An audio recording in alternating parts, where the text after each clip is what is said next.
Calling all my natural hair beauties, if you are still struggling with your wash and go, I'm going to teach you how to turn that wash and no into a wash and go. First tip, water. Your hair needs to be soaking wet when you style. Now that can be freshly washed out the shower hair, or if you want to take a spray bottle and just wet it down. Either way, your hair must be soaking wet, period. Number two, you need a good hydrating leave-in conditioner. What do I mean by hydrating? Well, 9 times out of 10, the first ingredient on the list is going to be what, ladies and gentlemen? You guessed it, water.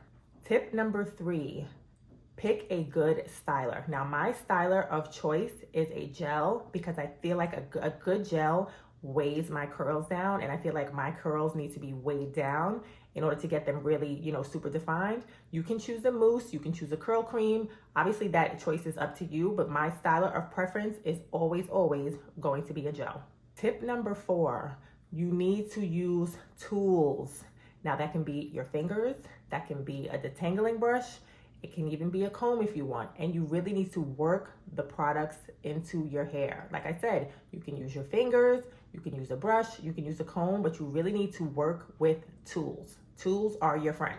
Last and final tip, once your hair is completely styled, don't touch it. I know you're tempted to touch it. Do not touch your hair because you're just gonna create a frizzy mess. And then once you're done styling, set your hair, because now that you've got these beautiful popping curls, right, we want to lock them in place. The best way, in my opinion, to lock those curls in place is with heat. Now, that can be with a diffuser, or it could be with a hooded dryer. My personal preference right now is a diffuser, just because I can't stand the heat of a hooded dryer anymore, but there's nothing wrong with sitting under a hooded dryer. I actually feel like I get better, more longer lasting results when I use a hooded dryer. So if these tips helped you guys, make sure you hit that like button. And of course, don't forget to subscribe. I'll talk to you soon. Bye.